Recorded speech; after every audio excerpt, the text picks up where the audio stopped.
And we're back for episode 2 of Hey Dad, it's Neptune. Please be advised, the main theme of this podcast is death of a father. This topic will be approached with humour. You're in safe hands. I'm a professional. So, hey Dad, great to have you back again. I really appreciate you taking the time. I know that you're very busy, you have a lot of things going on, and I really appreciate that you have the time to come here and be part of the podcast once again. Daisy's back.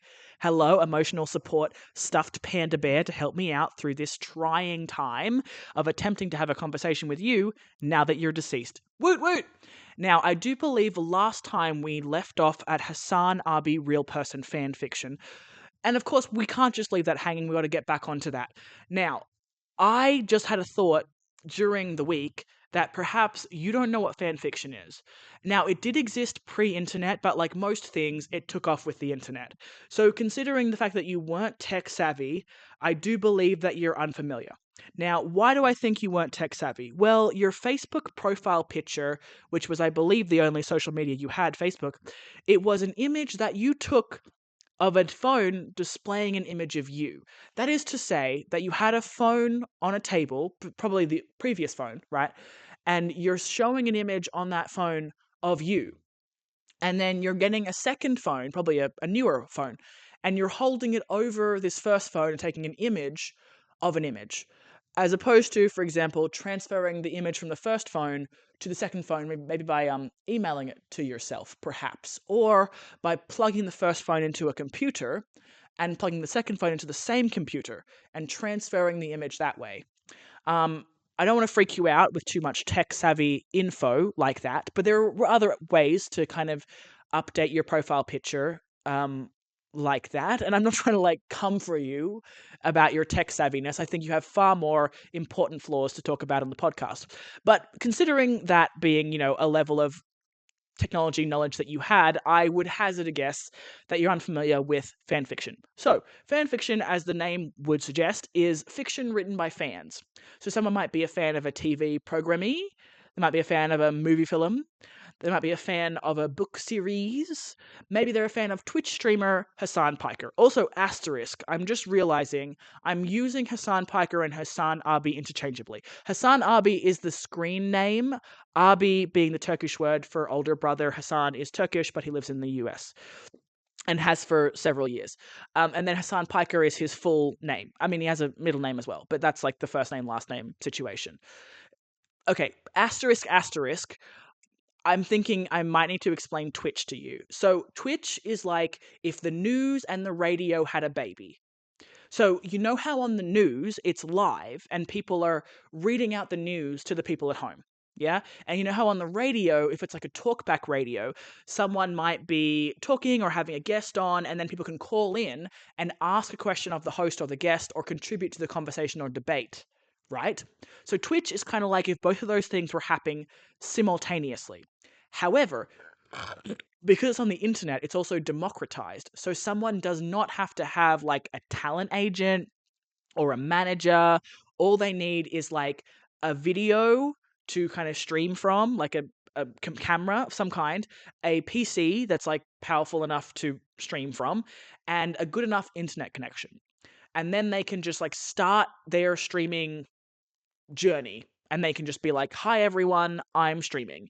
Now, usually when people stream, they're showing off some kind of skill. Maybe they're really good at a game. Maybe they are like a really great musician. Maybe they are a visual artist. And so they're doing this on live broadcast, and then people from all around the internet can join in on the broadcast and they can write things in the chat. So it's like a live comment section. So, if you've ever watched anything on YouTube, like this podcast is, you might have written a comment on YouTube. So, streaming is like if YouTube was happening live and you could talk to the person while they are making their video. So, Hasan Piker is a Twitch streamer.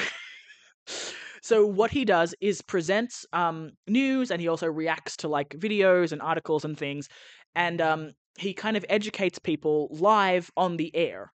So, Hasan Piker streaming live on Twitch. It's kind of like if the news was live and you could interact. Okay. And then also people generally, want to be engaging, entertaining, make jokes, things like that as well to kind of keep people engaged. So it's simultaneously being like a news presenter, being an improvised comedian, being a sort of knowledgeable person about a topic, being like a radio host. It's a lot of different hats on hats, and it's live, and you can join anywhere in the world and just interact right away. Okay, I think you got that. So if you can imagine someone being a fan of someone like Hasan Piker, a Twitch streamer, and then they're like, you know what? I want to write fiction about Hasan. I want to imagine him maybe on a date with someone, maybe getting it on with someone. And this is the reason people get weird about real person fan fiction, because they're like, well, you're writing these real people in romantic or erotic situations. Fan fiction in general has kind of a reputation for being mostly erotica, which is smut, right? It's sexual content. The thing is, that isn't always the case. There's a lot of smut, and a lot of it's really well written, and I've read heaps of it. Hello, and I love it, and no notes from me. But not all of it is like that. Some of it is romantic in nature, some of it is platonic, some of it's about like found family and stuff like that, something that I definitely needed because you did not provide the family, Dad, let's be honest. So there's a lot of different types of fan fiction out of there. But in general, when people think about fan fiction, they are thinking about erotic fan fiction. And so then the issue of consent comes into the fold.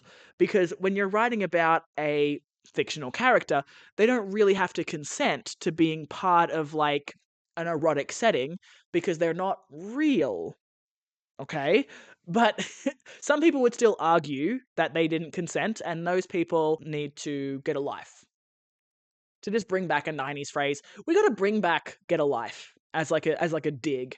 I feel like that was one of the most devastating burns in the 90s. That was, ooh, baby. If I told someone to get a life on the primary school playground, oh, I was coming for their job. I was coming for their haircut. I was coming for their outfit. I was coming for their family situation. I was coming for the car.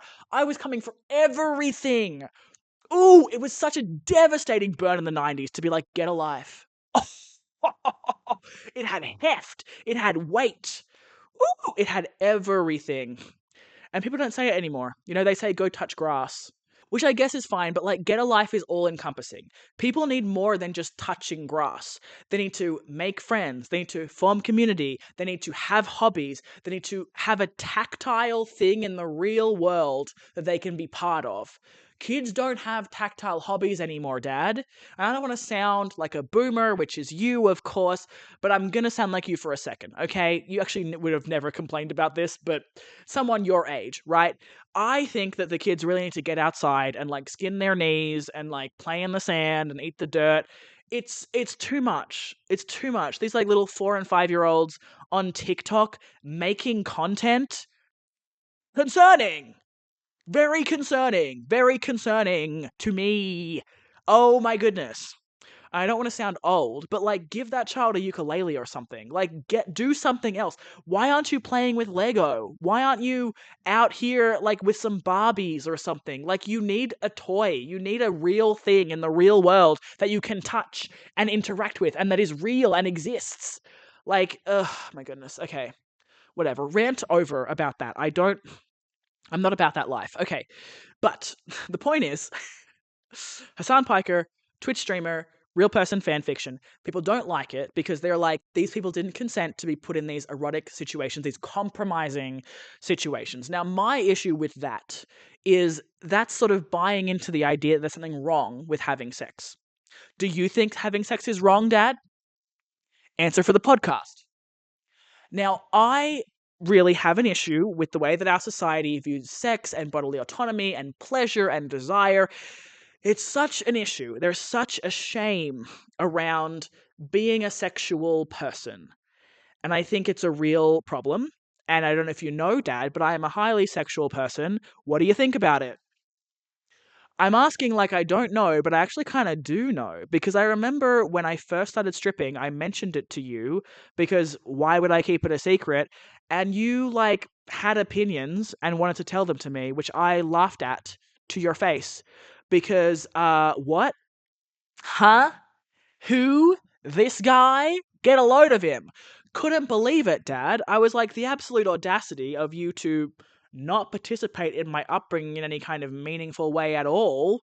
Literally, like, not even spending time with me, couple of minutes a day, nothing, nothing. And then turn around and be like, well, I just don't know about you working in those kinds of clubs, honestly, sweet. I don't know about that because, the guys who go into those clubs, the kinds of things that they say, the kinds of things that they do, I don't think, I don't know about that. Maybe it's not the place to be. Interesting. Weirdo. Anyway, so obviously I didn't listen to that advice because I would never listen to any advice you gave me, Dad. All you ever did in your lifetime, let's be real, is showed me kind of the wrong way to do things. Am I lying? Are we going to lie on the podcast, Dad? This is an honest place. We're going to be honest on the podcast, okay? And I told you from the jump, I'm coming for you. I'm coming for you, Dad. This is not going to be a comfortable situation for you. Because it shouldn't be. It shouldn't be. But I am going to explain various things to you. So, people have an issue with real person fanfiction because they think that sex is bad and they assume that the fanfiction is sexual in nature. And so they think that people shouldn't be writing this kind of stuff because they're like, oh, you're putting this person that you don't know into a sexual situation, and that's bad and like violates their consent and stuff. And I am of the opinion that unless it is violent or mean-spirited or is in some way like actually violating this person's consent within the concept of the fanfiction, for example, it's an RAPE fantasy, then I don't really think it's an issue. I think if someone is like, I want to imagine this person in like a loving, beautiful, romantic, erotic moment with their co-host or whatever, I'm like, I get it, you know? Maybe I get it because I've written my own fanfiction and real person fanfiction, most of which is either romantic or erotic in nature. I will say I've mostly written fanfiction when I have not been in a great mental place in my life. I've read fanfiction when I've been in a bad place as well. Okay, I've been minutes from laying down in traffic and I've been like, you know what? Maybe I should open up AO3 instead. And then I read a little something and I go, huh, there is a lot of beauty in the world. A lot of beauty in the world. A lot of beauty in the world. Oh, maybe I won't end it all. Maybe I won't go and submit myself for a 72-hour hold just yet. I'm not a danger to myself or others because I read two people getting it on. Ayo! Like I said, I've been in bad places when I've read and written fanfiction, whether it's real person or not. And it's brought me a lot of comfort at a time when, for example, I haven't felt comfortable to be erotic and sexual in my own life. And so being able to think of other people in that setting and being able to like play out those feelings in a fictional setting, it's fiction, has sort of allowed me a kind of emotional release of sorts, a sort of catharsis and a place to express things that would otherwise, let's be honest, probably turn into some kind of violent tendencies. So I think that's pretty good. I think that's a pretty positive place to kind of take things, to be like, I'm feeling kind of like emotionally, sexually, romantically backed up. I'm going to write about these two people kissing and touching and getting each other off, and I'm going to like have that be a little outlet for myself for the moment.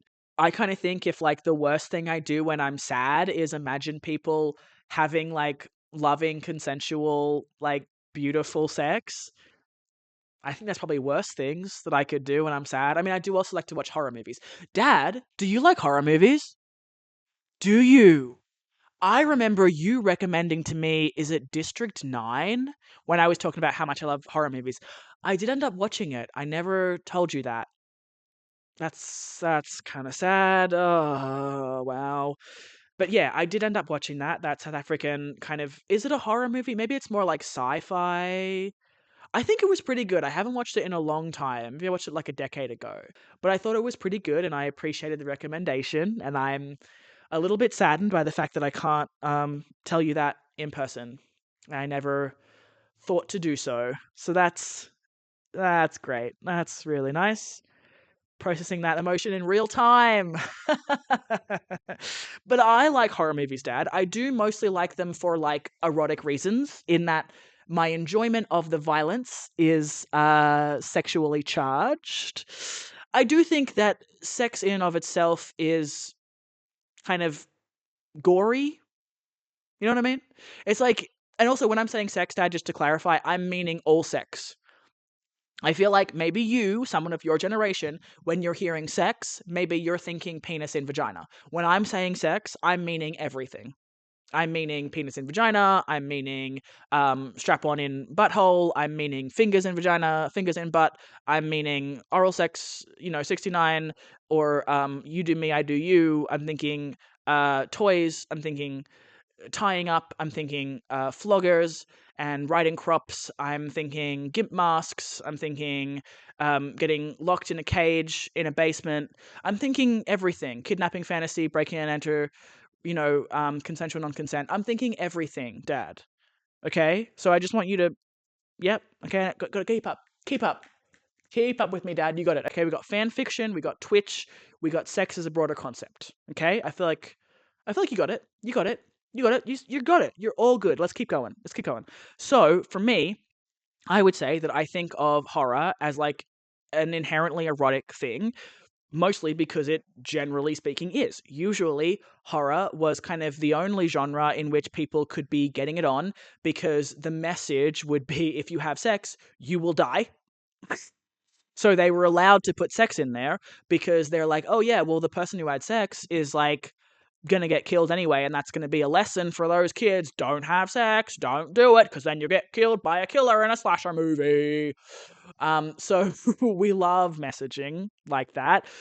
I don't really think that worked on me, though, because it just made me find stabbing to be inherently erotic, tying people up to be inherently erotic, causing people physical pain to be inherently erotic.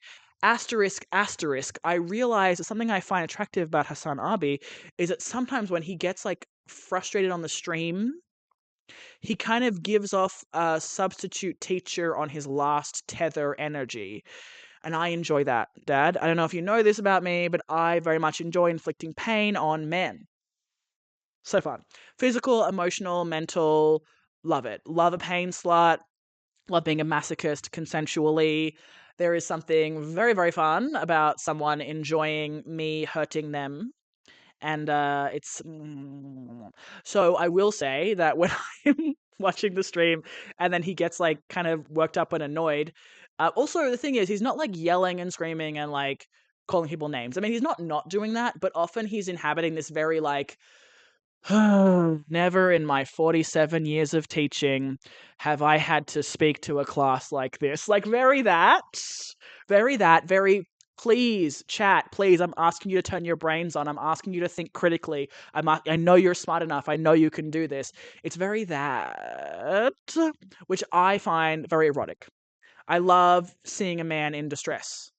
That makes me go, ooh, very sexy, in movies where there's like a dad kind of pacing around back and forth trying to like work something out. He's like in distress. Love that. In horror movies, when there's men being stabbed, being choked, being killed, being strung up, being eaten by dogs, all the hits. Love it. Very good, very delicious. In my personal life, when I'm with someone who wants me to tie them up and hurt them, so fun, so fun. Dad, have you ever been interested in any kind of kink play? Is this a comfortable conversation for you to have with your child? I hope so. Yay, yay. This podcast is brought to you by me. I have my Queer Summer trilogy. As mentioned, I did finish it. It does exist. We have Where the Pink Meets the Blue, Businessman Yowie with Feelings, Under a Summer Sky in January, Sapphic Teen Love Triangle, We Used to Hold Hands All the Time, Love Story of Childhood Friends, Reunited. 3 queer novellas written by me, a queer writer set in the Australian summertime. And you might be like, but Neptune, I don't know anything about you. Well, you can read free samples and content notes on my website so you can get an idea of my writing style before you invest. If you're in Australia, you can get the bundle, which is a limited collector's edition and comes with free goodies. and includes postage. We love that. If you're curious about when I'm next performing in a theatre or comedy show, you can check out my website and or social media for latest updates. Thanks for checking out this podcast in its early days. If you have any feedback, YouTube comments is probably the best place to let me know what you're thinking. And for now, let's get back to the podcast. Rip my dad. But so fun, Dad, you want to get into this? I've experienced a lot of social trauma at the hands of women, namely my mother, right? However, I have not experienced that much sexual trauma at the hands of men. So, one of the few areas of my life in which I don't have a lot of trauma and have a lot of hang-ups is my sex life, which is not the experience that a lot of people that grew up as girls have had. So, that's interesting to kind of realize that I don't even really fit in with the other trans. It's nice. It's so fun. I've seen people who have grown up as girls and have realized that they're men, non-binary, something else. That, oh, I had this experience of having this like community of women who like had my back and took care of me and cared about me. And now I don't have that anymore, or I have that a little bit less, or I feel disconnected from that because I've realized I'm not a woman. And so I feel odd in that community or unwelcome or whatever. And I can't relate to that because I never had a community of women that were, there with me. That's great. That's so great. What I have had instead is, quite a few men who are willing to crawl on broken glass just for the chance to sniff my feet. So is it comparable? I don't know. What do you think, Dad? Don't know. Don't know.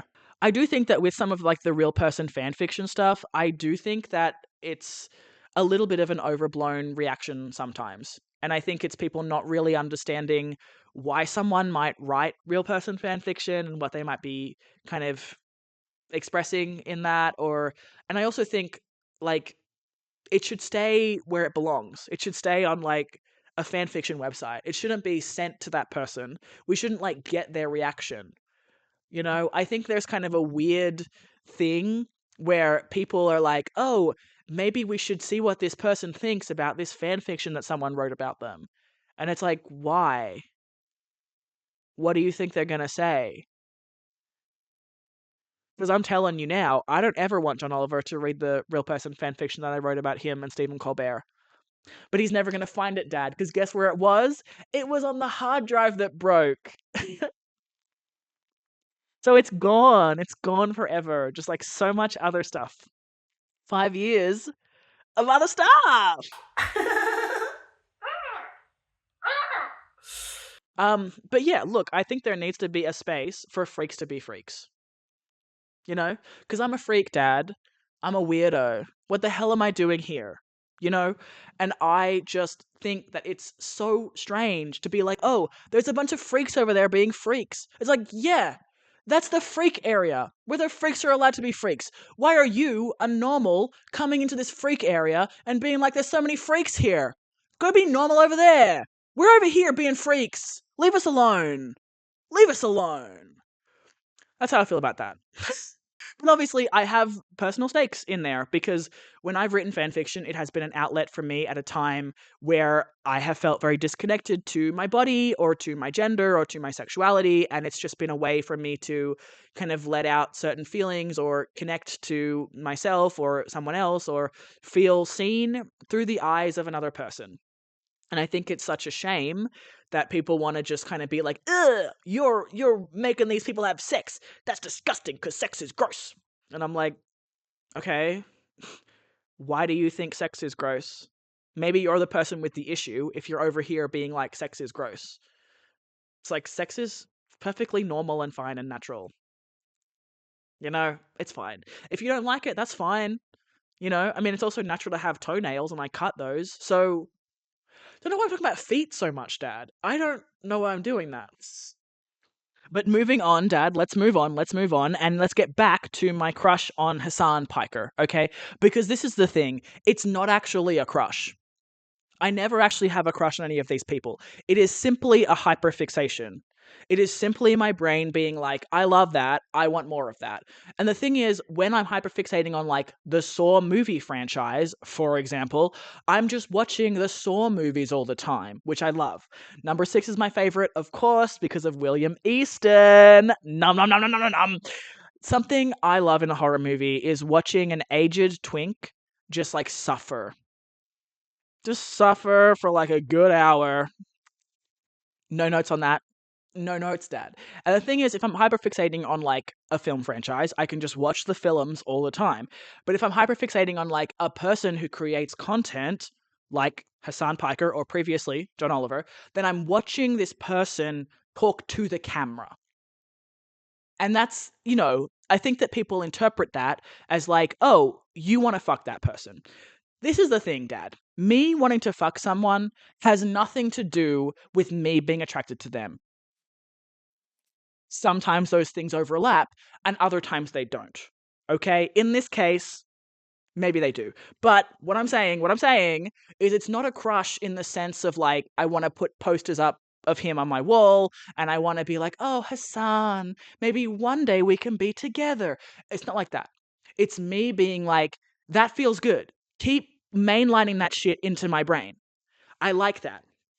I want more of that right here. Put it right here. Put it right here. Put it right here. Yeah, right here. That's what I want. It is not me being like, I want to know everything about this person because I want to date them, because I want to marry them. It's not that. It's not that, Dad. It is simply me being like, this is my new favorite media thing, and I'm going to consume it until it runs out of my ears and I hate it forever. Ding! Or until it becomes such a strong trigger that I can't watch it anymore. I still can't watch any John Oliver stuff because I'm like, I'm going to fall in love with him again. And I can't do that for my mental well-being. I can't. Daisy knows. I really can't do that, okay? Because we went too far down the spiral last time.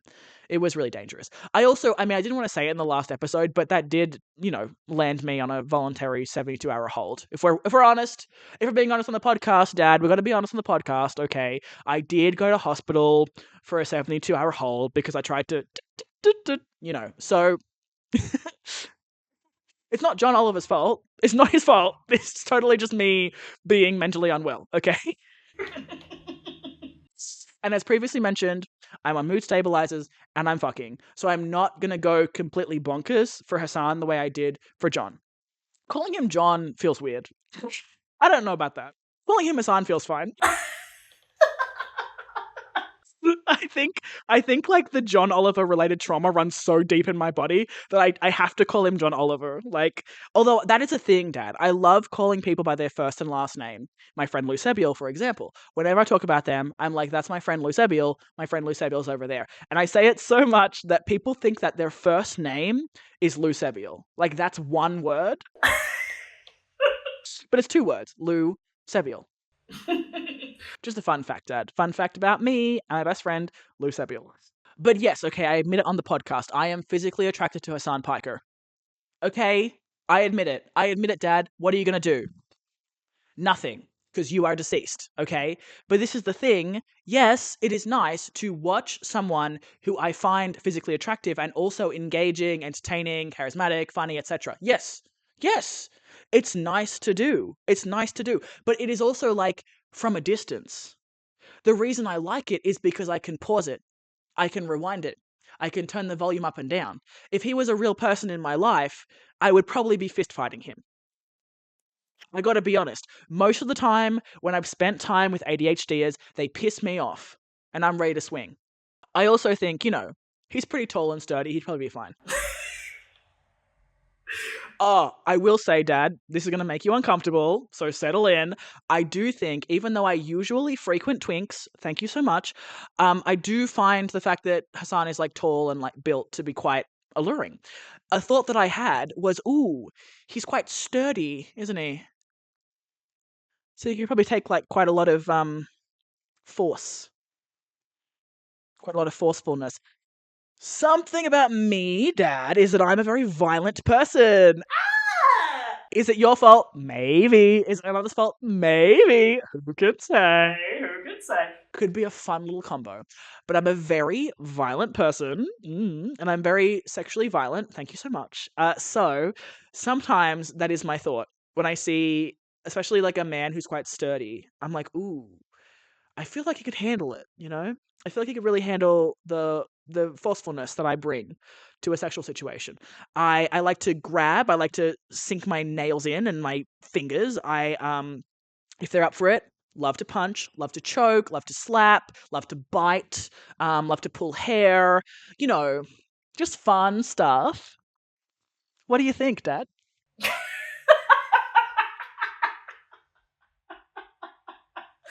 Oh my goodness.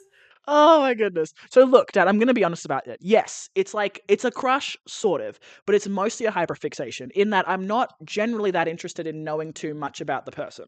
I just like want the thing on because my brain is like, well, that feels really good. And so I'll have more of that. And then it's also nice, like, when someone's good looking. This is new information. It's nice when someone's good looking. It's good. It's great. Love it. It's fun. It's fun. What? What? What? Gonna arrest me for finding someone hot? Ridiculous. Ridiculous. And so yes, Dad, yes, okay, it is a hyperfixation. That's not really a crush. It's not really the same thing because I don't actually want to like get close. I just kind of want, but also I don't want to know too much in case I am ever like, if I meet someone and I know so much about them, my brain is just like, I'm trying not to say a bunch of stuff. Like, I remember I randomly ran into Patrick Stump on Swanston Street in Melbourne. This is in like 2013. They were touring Save Rock and Roll, and I was doing my show, and I was going to go to the Fall Out Boy concert. But I was trying to book in my nights in Melbourne, and then I was like, oh, the concert clashes with my show. I'd have to cancel my show. It doesn't matter. So I didn't go to the show. And I've seen Fall Out Boy live 2 times, 2007, 2008, okay? And then so I'm walking down Swanston Street and I spot this man and I'm like, that guy looks like Patrick Stump. And I'm doing this. I'm like walking and I'm like glancing and like walking and glancing and walking and glancing. And so he can tell that I like clocked him. He can tell. And then I get close and I'm like, hello, excuse me, are you Patrick Stump? It was like, yeah. And then I just start talking at him. Dad. Oh my god. Oh, I don't want to think about it. Oh, I just start talking at him. Because I'm like, and I kept saying like, this is so random. This is so random. I can't believe this is happening. Oh my god. Oh my god. And I was trying to communicate that like this is so weird that I'm bumping into you, Patrick Stump, when your band Fall Out Boy is like the main thing that made me interested in performing, and I do like stand up and character comedy and stuff. And so here I am doing my show, and I don't even live in Melbourne at the time, right? I don't even live in Melbourne.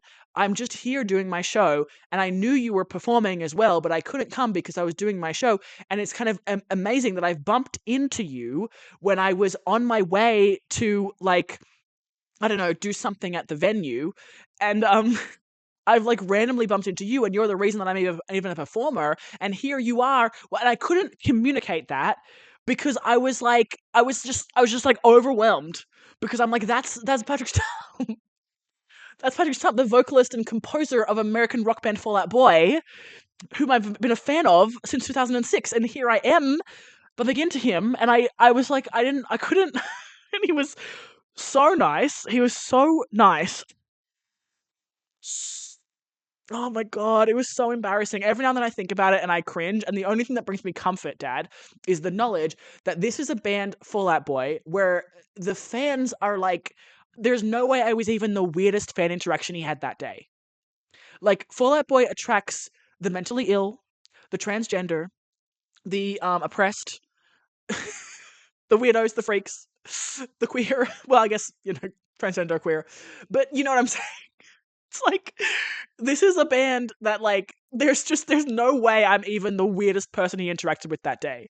And I just felt bad. I was like, oh, like, I'm sorry, am I like holding you up? And we got a photo, and it was really amazing. But Whenever I think about it, it's really hard to not just like shut down. Because I wanted to do a better job of my like one chance. And I wanted to say more eloquent things and I couldn't think of the things to say. And so that's the thing. If I spend too much time like with someone but not with someone, right? If I spend too much time like consuming someone's art, then if I was to ever meet them, I wouldn't know what to say. Because how do I communicate like I've spent all this time with you and you've brought me comfort when I really needed it and I really appreciate that and you made me feel really like calm at a time when I needed someone to be calming, but I also didn't necessarily want to be like social, but it like made me feel social. It's just a weird it's like a weird thing to try to and then there's also an element of like and I also would fuck you if you were interested in that, Let's just move on from that, Dad. I don't want to talk about this anymore. All of a sudden I feel shy. All of a sudden I'm like, no, oh Daisy's fallen down. Okay. Let's switch gears because I will say this, right? Me being attracted to Hasan Piker is a bit of a combo breaker because I'm usually into twinks, not exclusively. I like women as well. I like bears. I like all kinds of people. You know what I mean? Women. Love that I just said women, just like no particular type or anything. See, because of all of my trauma that is social and associated with women, Dad, I just have like issues dating women, but I don't have any issues like hooking up with them. You know what I mean? If we're at a party and there's a woman that's like a friend of a friend or something, and she's like into me, then yeah, you know what I mean? Let's like take off each other's clothes and like touch each other and stuff like that. Why not? You know what I'm saying? But like I don't know how to like yeah, like let's go on a date. I don't want to do that because of all the trauma, all of the social trauma. But I do want to hook up if she's up for that.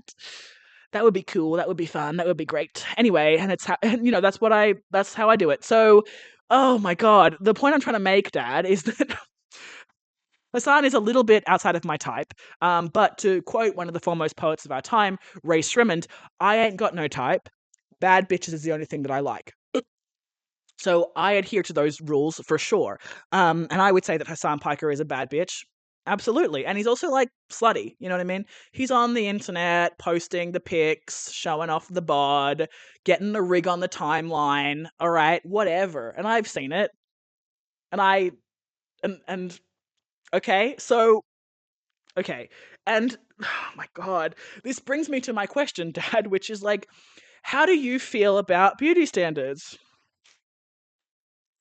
How do you feel? Because I would imagine that as a man growing up in apartheid South Africa, yikes, who was considered Cape coloured, double yikes. I wonder what it was like for you, I guess there, but also when you came to Australia, and you were probably perceived as black, and potentially even perceived as First Nations, which would have been an odd experience as like an immigrant man. And I'm pretty sure that Australia in the 80s probably wasn't any better than it is now. And so I'm sure you had a weird time. I'm wondering, were you ever fetishized? Because, here you were like, what, you're like 5'8", you're like pretty, muscly built kind of guy. You're like a tradesman, but it's like a skilled trade, which I think matters to some people, like hierarchically. So I'm wondering, like, when you were hitting the reggae club before you met my mother, of course, when you were hitting that club, like, were you meeting the honeys? Were they into it?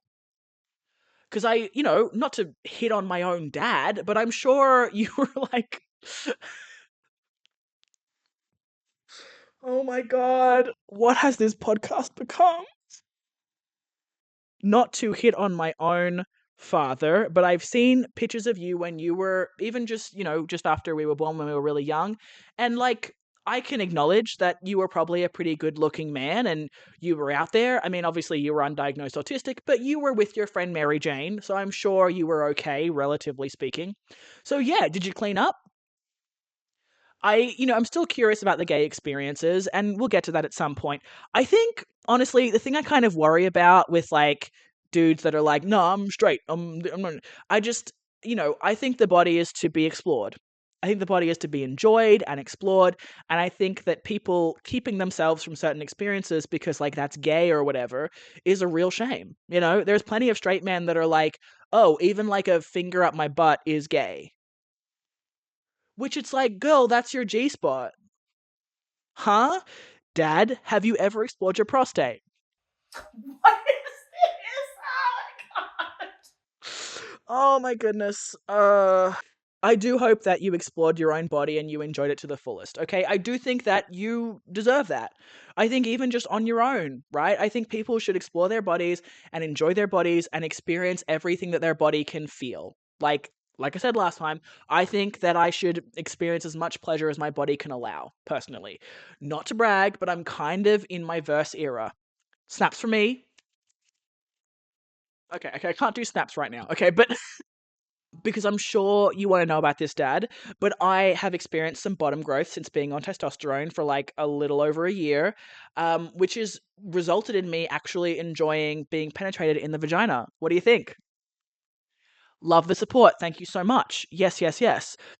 Which is interesting. I was never interested in it before, and I was kind of like not a stone top in the sense of like no stimulation for me, but a stone top in the sense of like no penetration for me.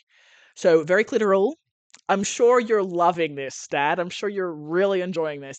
But yes, very clitoral, not very interested in like the inside stuff, just kind of not really. I never felt anything, which could be me like being disconnected from my body due to autism and trauma. Did you ever experience being disconnected from your body during sex, Dad? Love that. Love that. I actually kind of would have enjoyed having this conversation with you. Honestly, yeah. I mean, I think it might have been a bit weird to get started and maybe there would be some giggles and stuff. But like, why not? We're both adults now. Maybe we should have talked about this kind of stuff. Why not? So yeah, what can I say? I'm enjoying being bent over and pounded. Can you relate? I'm joking. I prefer missionary. Which is so funny. I've spent so much of my life being like, no to heteronormativity, no to traditional values, no to this, I'm subverting, I'm doing that, and blah, blah, blah. And now I'm just like, yeah, I'll just kind of, you know, and I'll just kind of lay here and you'll just kind of do it, right? I mean, we are using a vibrating cock ring in this situation, so I guess that isn't very God honoring. Hell yeah. Oh, for any audio listeners, I just did like the cross thing. I don't know what it's called. Father, the Son, and the Holy Ghost. Holy Spirit? I'm not sure. Daisy, do you know? Daisy doesn't know. Very unhelpful. But also, it's not really like heteronormative missionary because I'm not a woman, and like I don't think of it that way. I think of it as me bottoming because that's what I'm doing. I'm a queer person, and so my relation to sex and like positions and stuff is different. But I do hope that you've explored your prostate, Dad. I'm so serious when I say that. I think there's something really, really sad about cis dudes being like, I would never put anything up my butt. And I'm just like, well, maybe you should clean it first if that's the problem. But also, like, that's your body. It's your body to enjoy. Like, it's so weird. Because there's also, like, cis women that are like, no, I don't touch my clit. And it's just like, what? What are you talking about? Especially because the clit and the penis are the same organ. If you look at them actually, like, breaking down the sections, it's the same stuff. There's bulbs, there's testes, there's, like, the G spot, which is just the P spot. It's the same. The penis is the clitoris. It's the same organ. It's just different proportions. And so it like makes me really sad that there's all these people that are like, "Oh, no, I'm not going to experience the full pleasure that my body can allow because that would be gay or like that would be like me being like a harlot woman or whatever." And I feel like there's a sense that because I'm queer and like within that I'm also like trans, I'm non-binary, I'm like, doing like an affront to God in terms of my gender, love to see it. Because of that, I feel so much more free. I think I've always felt a level of freedom, which is probably because I'm autistic. I think that like societal norms are weird and they never made sense to me. But especially because I am queer, it's just like, why would I ever carry a story from like heteronormativity into the bedroom? Why would I do that? It doesn't make any sense.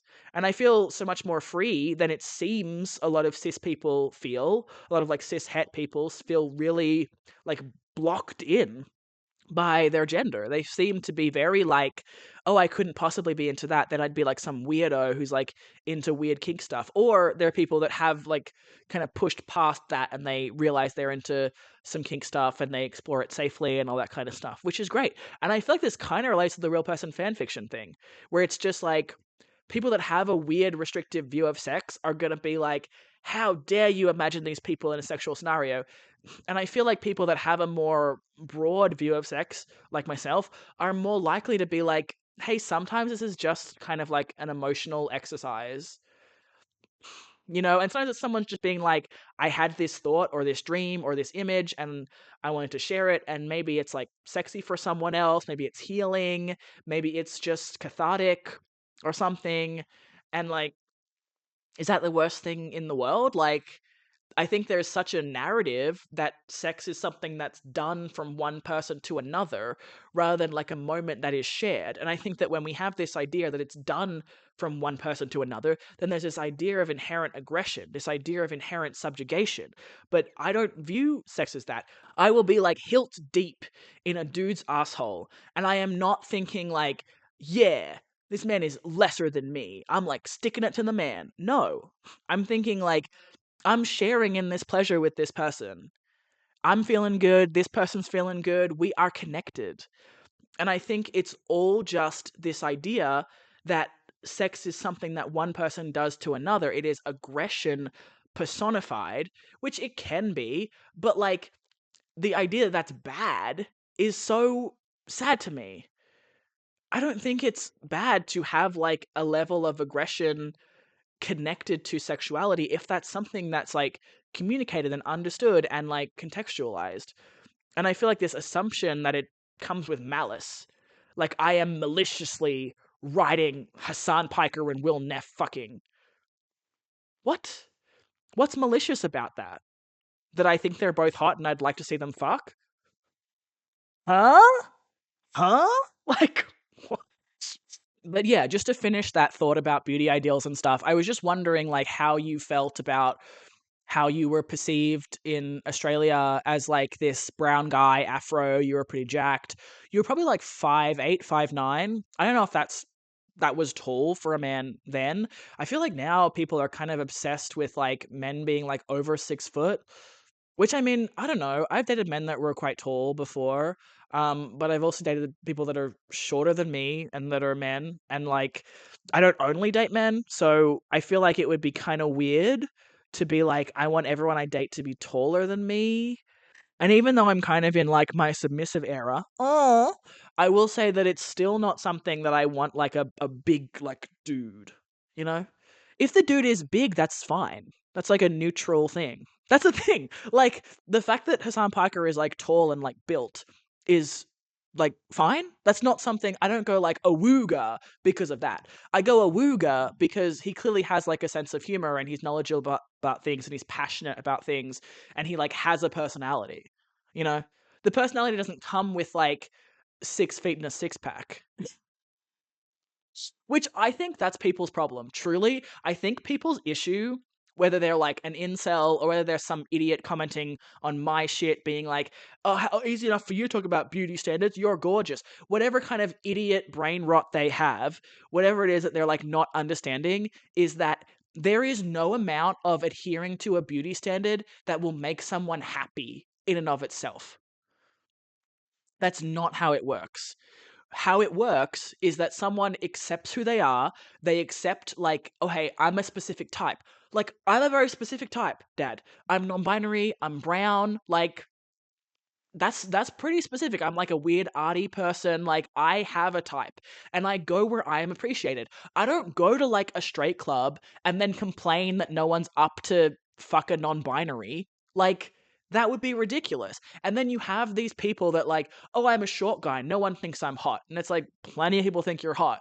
You're just not in the right context. And you're also like probably if you think this about yourself and you're saying this about yourself, you might be like acting in a way that's already self-defeated, and maybe that's not attractive. Or if you're a woman that thinks you're not hot or whatever, again, it's like you're probably acting in a way that's already self-defeated. It has nothing to do with the fact that you, I don't know, think your breasts are too small or whatever, which is also ridiculous because I think that short dudes are hot and I think that small titties are hot. So like even just on the physical level of like something being hot or not being hot, I think there's a lot to be said about there's a lot of different types. There's a lot of different things people will find attractive on a physical level. But then I would also say, for me personally, I think that someone becomes more physically attractive in my eyes when I like other things about them.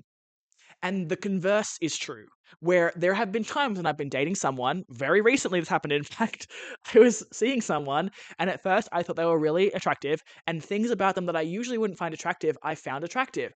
And then, as I slowly started to lose interest in this person, I started to find those attributes not as attractive anymore. Yikes. And I feel like the reverse has happened with this Hasan Piker situation. This is why I actually like having these sort of like hyperfixations, crushes, whatever, because they always teach me something. There's a level of distance with these people that I like lust after in this way, where it's like I'm not actually having them in my life. So I don't have to worry about like hurting their feelings the same way that I do if I'm dating someone and I start to lose interest, which happens all the time.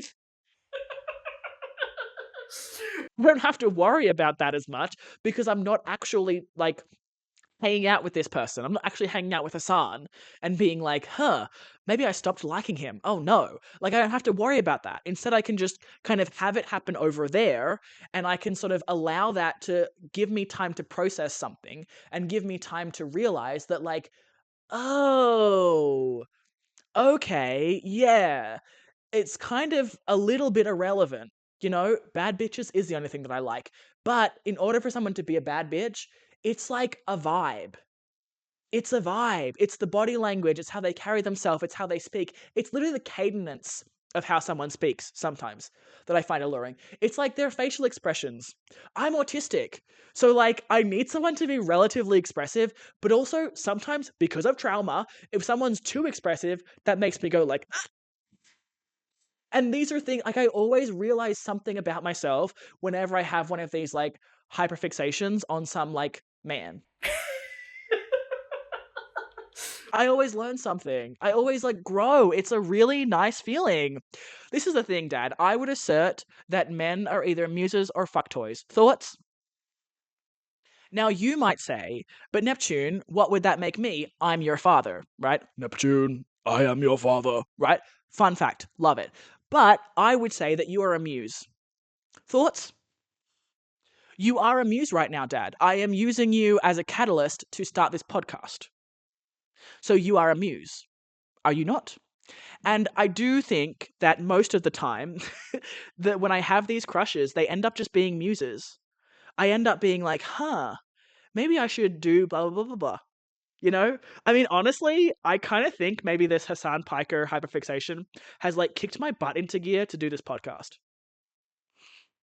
Because I was like, this has got to be a collection of poems or something. And then I was just like stagnating on it, like not getting it done. I was not getting it done. And then I was listening to the Fear and podcast, and I was like, maybe I should do a podcast someday. I kept thinking about it. I was going to do a podcast like, oh my goodness, 2021. I was going to do a podcast. It was going to be called 13 Questions About Death. And it was me talking to people, asking them the same 13 questions about death. And I recorded a bunch of episodes. I paid people for their time. I like literally was putting this together, and then I just never posted it. I never posted it. I got cold feet. But that's the thing. Whenever I have one of these hyperfixations, it like gives me an energy boost. It like inspires me. It does something. It's like having a crush, but I don't have to actually text anyone. I don't want to text anyone. Just come over here and get your genitals out. Like, what? Okay, let's wrap it up, Dad. Let's wrap it up. Oh my goodness me. What the hell am I doing? Okay, I hope some of this is usable. So we're going to wrap it up as we always are with a happy memory. I said the first episode that I honestly might run out of these, and I'm already concerned that I have. But I am going to share a memory of you and I going fishing. This is when you and my mother were still together. So I'm thinking I would have been maybe 8 years old. And I remember you and I went fishing. We were like riverbank fishing. So we're there on the bank with the like red clay. I don't actually know where we were because we just kind of drove there. And I'm pretty sure, I don't know if we went in the Holden Rodeo. I think we might have gone in your like white Toyota Camry, which was like your work car. And it always smelt of like oil and grease. And you always smelt that way as well because you were an electrician. And also that kind of metallic scent that's only possible when there's like tiny shards of metal. When it's like metal against metal and it's like that grating, it's like a hot metallic scent that would always like emanate from you all the time. And so we went in your Toyota Camry, I'm pretty sure, to like a nearby river, and you set up the fishing poles on the river, and then you were teaching me how to make these like sort of like clay beads out of the clay. So we're picking up little pieces of the red clay and you're rolling them in your hand, and then you're putting them to the side on this paper plate so they can dry in the sun. And you're showing me how to do it, and I'm following your lead, and I'm doing a great job, obviously. Hello. I'm autistic. I love some instructions. I love a tactile hobby. So fun. And we're rolling up these balls and we're putting them in the little thing.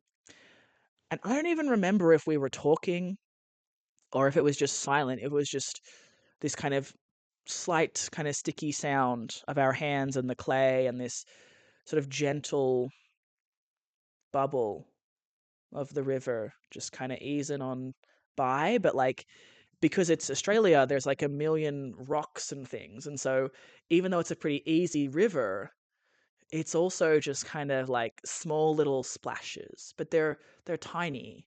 It's like a billabong. Hello. We're in the sun, partially the shade. There's big trees kind of covering the riverbank, but there's like little parts where the sun's kind of peeking on through. And it's lush and it's fresh, that fresh river scent of the moving water.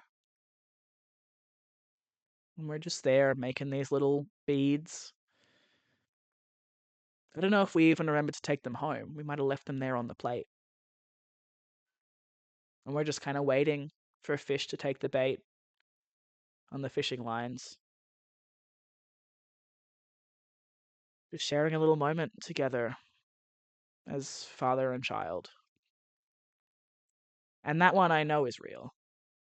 I know it's real. It's one of the few times that we spent time together. And it would have been nice to have more of those, Dad. Would have been nice. But alas, that's not what happened. Okay, so I guess that's bye, Dad. It was Neptune. And Daisy says bye too.